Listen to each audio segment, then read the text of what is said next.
Let me tell you something most people won't. The world doesn't care about your peace. It feeds off your reaction. The more emotional you are, the easier you are to control. The more you care what people think, the more they own you. And as Buddha once said, you will not be punished for your anger, you will be punished by your anger. That one truth alone explains why most people suffer, not because of what happens, but because of how they respond. But what if you could walk through betrayal, manipulation, and judgment and feel absolutely nothing? What if no one could shake your peace, not even life itself? Today, we're diving into 10 brutal yet liberating Buddhist principles that will make your mind untouchable. These aren't soft, sugar-coated ideas. These are hard truths, and they'll set you free. 1. People use you until you stop letting them. It's a hard truth, but one you need to hear.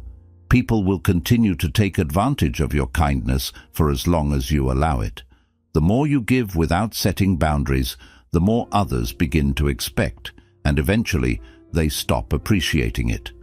Kindness is a beautiful quality, but without wisdom and limits, it can quickly turn into self-destruction. Buddhism teaches compassion, yes, but not at the cost of your self-respect. True compassion includes knowing when to say no, when to walk away, and when to protect your own peace. You're not being cruel by creating distance from those who constantly take from you. You're simply choosing to honor your own energy. When you continue to give while others continue to take, you slowly begin to lose yourself.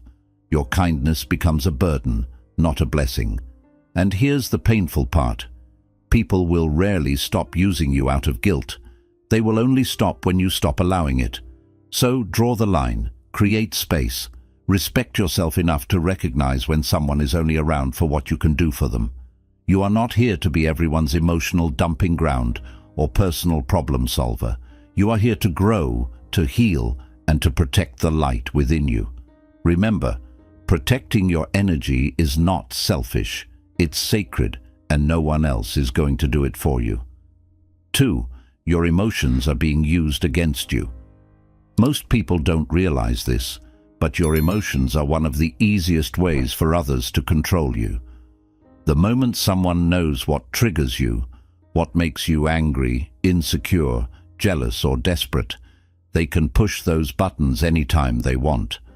And once they can control your emotional state, they can control your behavior, your decisions, and even your peace. Buddhism teaches us not to suppress emotions, but to observe them without attachment. When you react blindly, you're handing your power over to whoever triggered you.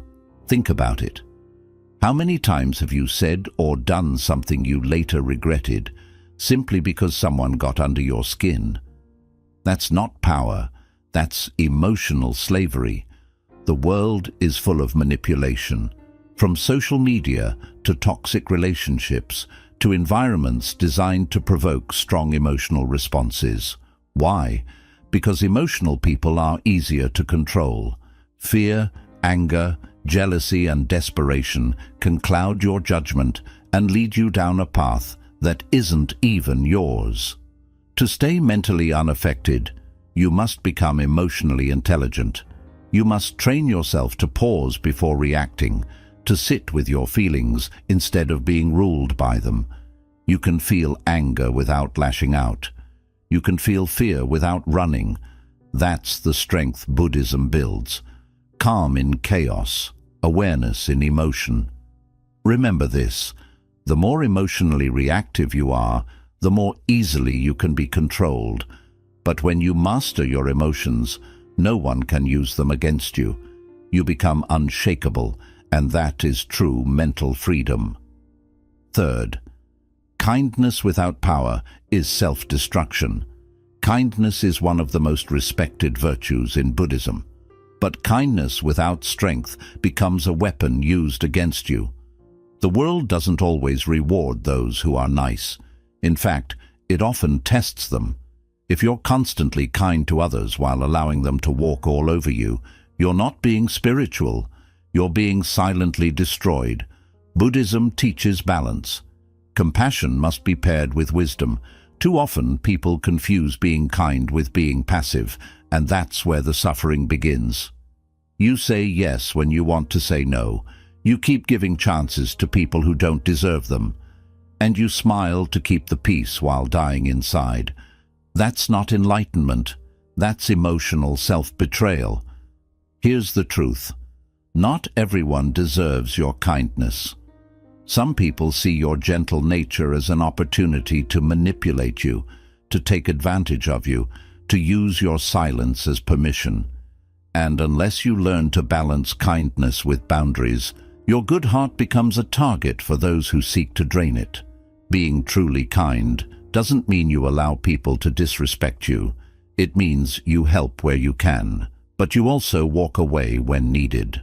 It means you speak with softness, but not at the cost of your self-respect. True power is when your heart is kind but your spine is unbreakable. So remember, kindness should not come from weakness, fear, or guilt. It should come from confidence, strength, and clarity. When you are kind from a place of power, no one can misuse it, and your peace remains intact. This is a truth many people feel but are too afraid to admit.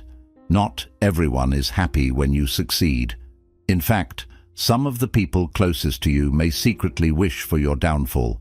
They smile in front of you, but behind the mask, there's quiet envy, comparison, and even resentment. Buddhism teaches non-attachment not just to material things, but to people and their opinions. Why?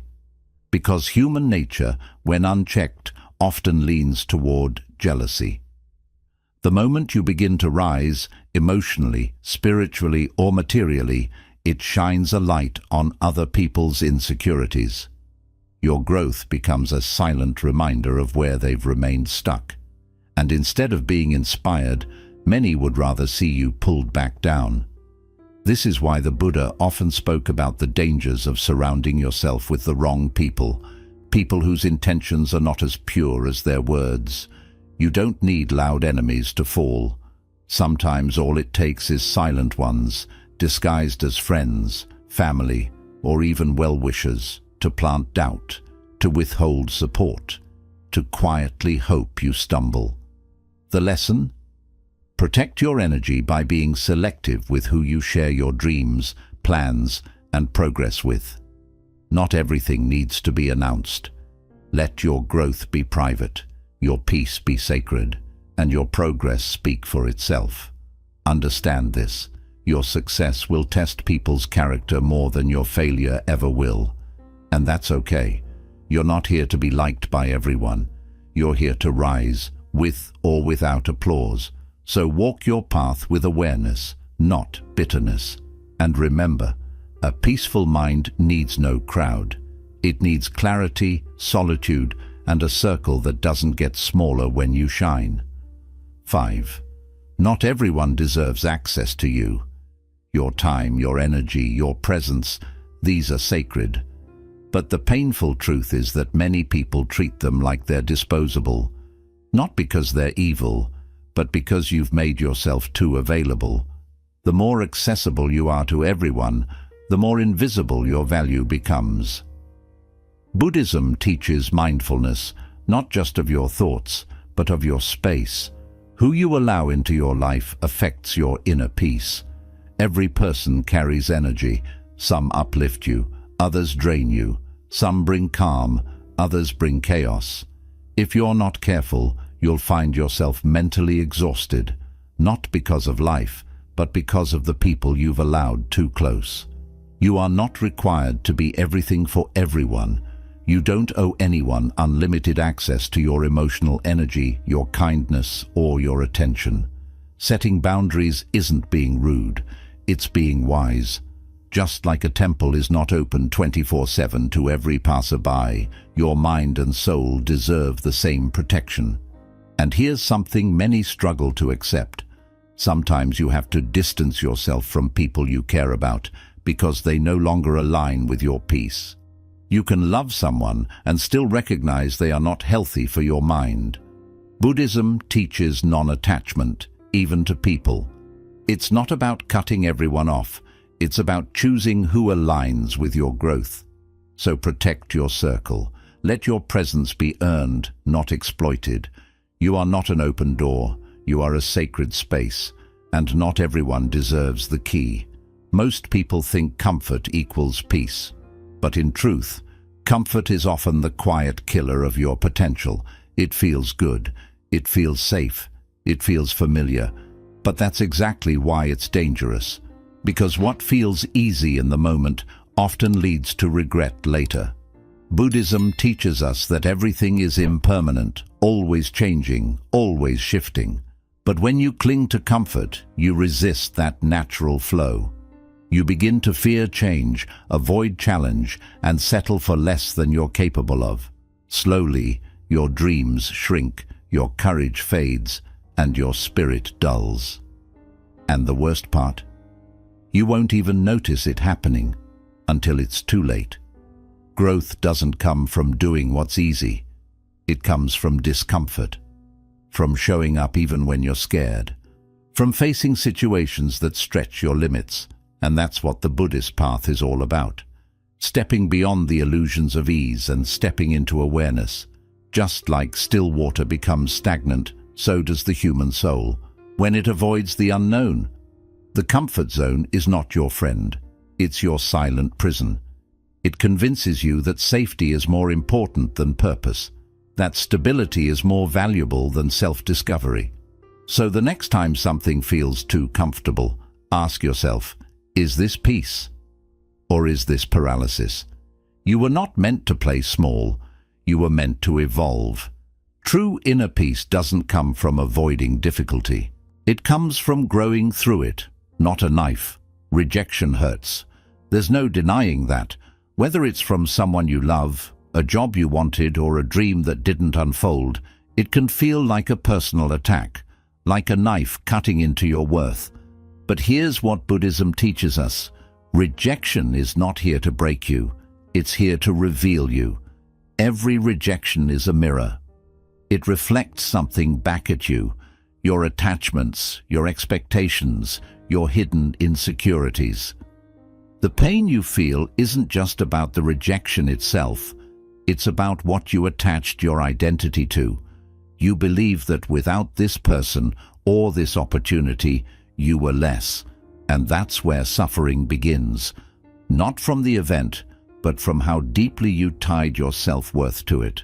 Buddhism teaches non-attachment. And this applies especially to outcomes and validation. When you're attached to a specific result, rejection feels like failure. But when you detach and see rejection as guidance, not punishment, everything changes. You begin to realize that what didn't work out may have saved you, that closed doors protect you just as much as open ones do. Rejection also teaches you who you are without external approval. It strips away the illusion and forces you to confront your raw, unfiltered self. It asks, can you still value yourself even when the world doesn't? Can you still walk forward even when others walk away? This is where your power begins. Not in being accepted, but in accepting yourself when no one else does. So the next time you're rejected, don't let it stab your self-worth. Let it reflect your strength. Let it reveal where your healing still lives. Let it remind you, you are not here to fit into every place. You are here to grow into the right one. At some point in your life, you started seeking approval, maybe as a child, trying to win a parent's attention, maybe at school, trying to fit in, maybe now, scrolling endlessly, hoping someone will like, comment, or applaud your existence. It starts small, harmless even, but it grows silently, and before you know it, your self-worth isn't coming from within anymore. It's coming from outside sources that you can't control. That's the danger. You begin to trade your authenticity for applause. You wear masks to be accepted. You adjust your personality to be liked. You hold your tongue to avoid judgment. You post what people want to see. You say what others want to hear. And in that quiet exchange, piece by piece, you disappear. Buddhism teaches us that freedom begins when we stop clinging. And one of the deepest attachments is the attachment to being liked, to being approved of, to being told, "You're good enough." But here's the truth. If you constantly seek validation, you're living a version of your life that isn't even yours. You're building your identity on shifting ground, other people's moods, opinions, biases, and insecurities. And that foundation, it will collapse. Because no matter how hard you try, you will never be enough for people who don't even know who they are. Ask yourself, what parts of me have I silenced just to be accepted? What dreams have I buried to stay normal? What truths have I hidden because I feared being alone? That's how you lose yourself, not all at once, but in small daily compromises. Validation is a trap because it feels good temporarily. It gives you a dopamine hit. It reassures your ego, but it also makes you a prisoner of people's approval. And the day they take it away, which they always do, you're left empty, anxious, and unsure of who you even are without their applause. Buddhism teaches us to walk the middle path, a life of balance and awareness. It doesn't say we shouldn't appreciate praise, but it warns us not to become dependent on it. Because the person who stands in their truth without needing to be understood is free. The day you stop chasing validation is the day you begin to heal. You begin to speak your truth, even if your voice shakes. You begin to live your purpose, even if no one supports you. You begin to dress, think, speak, and exist in alignment with your soul, not society. And that right there is where peace begins. You don't need to prove anything to anyone, not your worth, not your intelligence, not your goodness, not your success. You are not here to be universally liked. You are here to be deeply, unapologetically, fully yourself. The moment you stop needing their approval, you reclaim your power. And the world, it might resist you at first, but eventually it will respect you, because people may like you for your performance, but they'll remember you for your authenticity. 9. Silence makes you dangerous. In a world addicted to noise, silence is rebellion. Look around. Everyone is rushing to speak, to argue, to prove a point, to post their thoughts, to be loud enough to be noticed. But the more people speak, the more they reveal their insecurities, their desperation, and their lack of control. Buddhism teaches something radically different. The most powerful voice is often no voice at all, because silence isn't the absence of sound. It's the presence of power. When you are silent, you are not withdrawing, you are commanding. You are telling the world, I don't need to convince you. I know who I am. That calmness in the face of chaos, that stillness in the middle of conflict, it terrifies people. Because silence removes the game. It removes the reaction. It removes the control others try to have over you. You become unreadable, and unreadable people cannot be manipulated. Let this truth settle deep.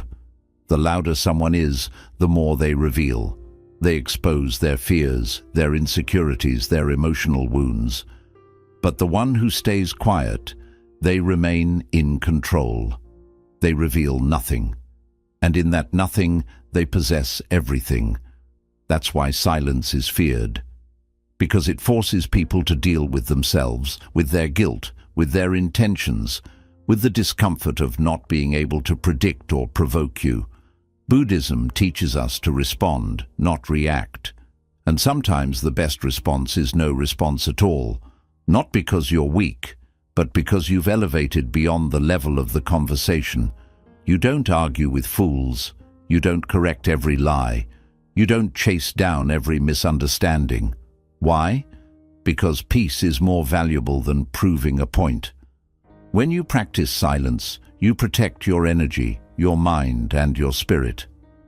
You no longer waste time explaining yourself to people who never cared to understand you. You don't drain yourself defending your actions to those who've already made up their minds. You stop performing for a world that's not even paying attention. And what happens next? You begin to observe more.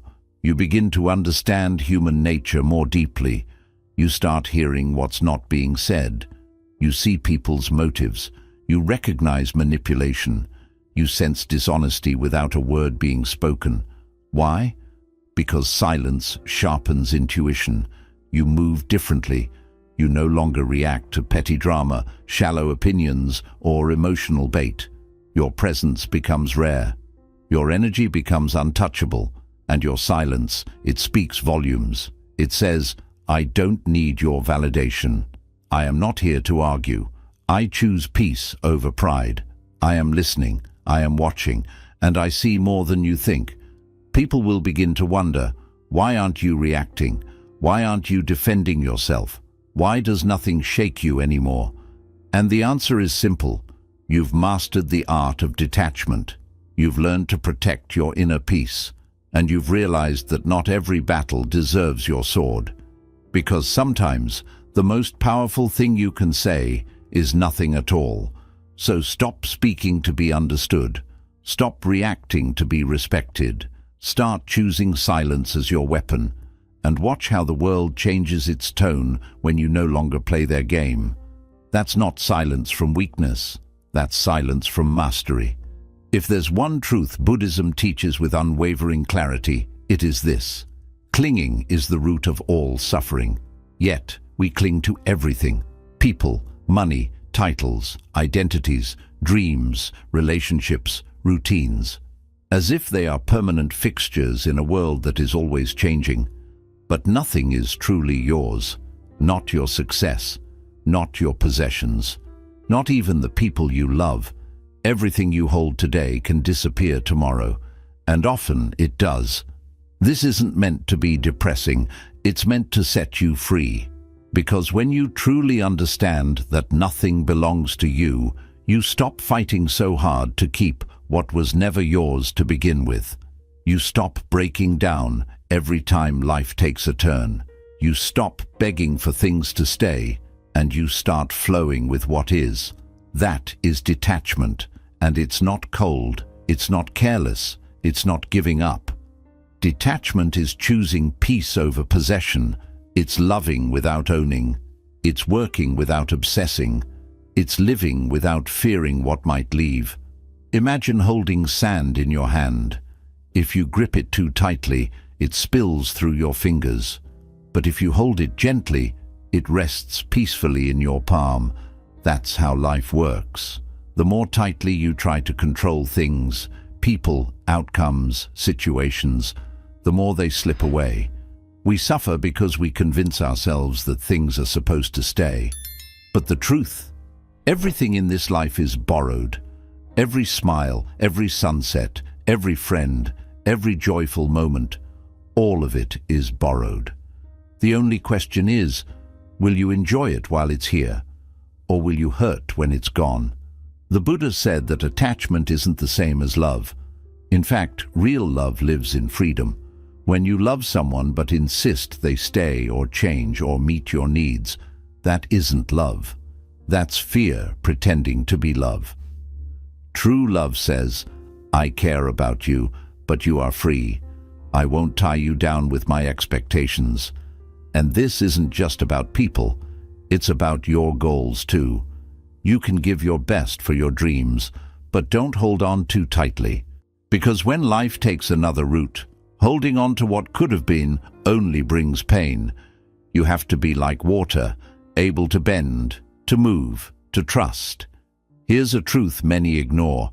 The harder you grip something, the more it hurts when life says it's time to let go. And life will say it. People will leave. Plans will fall through. Things will break apart. And it's not about you. It's just how life works. That's why letting go is a true spiritual strength. Not because you stop caring, but because you stop hurting from loss. You've already accepted that nothing lasts forever. So what does living with detachment look like? It means you can love someone deeply and still let them go when the moment comes. It means you can enjoy wealth without being afraid of the day it disappears.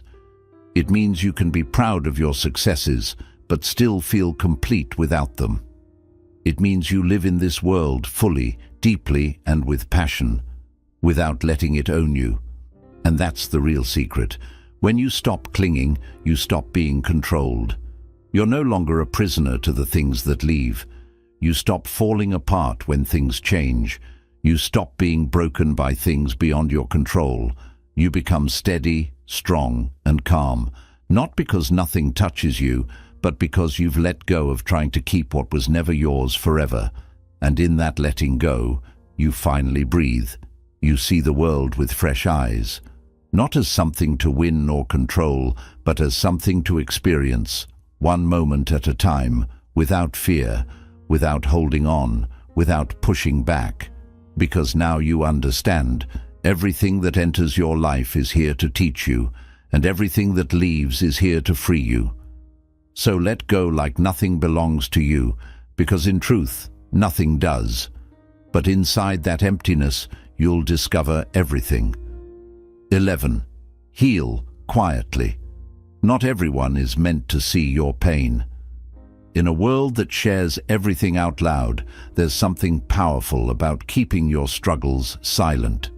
People often tell you to open up, to speak about it, to be honest. And while being vulnerable has its place, there's also wisdom in staying private. Buddhism teaches that real healing is an inner journey, a quiet, patient unfolding of the soul. Not everyone needs to know what you're facing. In truth, most people don't truly care. And worse, some may use your pain against you, judging, gossiping, or even quietly enjoying your struggle. Here's a hard truth.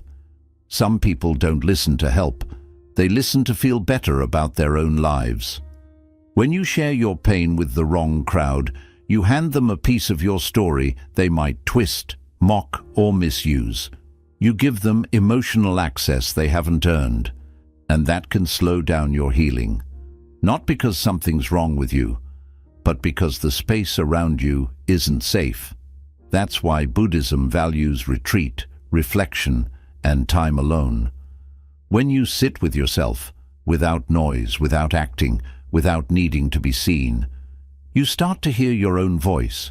You begin to sort through the pain, not through others' sympathy, but through your own awareness. You don't need the world to notice your scars or approve your healing. Some of your strongest growth will happen in silence, unshared, unnoticed, and only understood by you. Heal in silence, not because you're ashamed of your pain, but because you're guarding it like something precious. A wound like yours needs time to close. Your emotions deserve a quiet, safe place to breathe. Not everyone has earned a front row seat to your healing. And here's the shift. When you finally rise, it will be quiet, steady, complete. You won't need to explain how you got there. Your peace will speak on its own. Your energy will feel different. Your presence will grow stronger. Those who once saw you broken will sense something they can't name, but they'll know you've changed. So don't rush to show your healing. Don't overshare just to feel seen. Don't hand your pain to people who haven't earned your trust. Spend time with yourself. Heal quietly. Rebuild in private, because your growth is sacred, and not everyone should witness your comeback. You don't need to shout to have strength. You don't need revenge to win, and you don't need approval to have worth. Learn these 10 truths, and you'll walk through life steady, strong, and untouched. If this gave you clarity, like, comment, and subscribe for more raw self-mastery. And let me know in the comments, which truth hit you the hardest today? Until next time, stay calm, stay focused, and stay untouchable.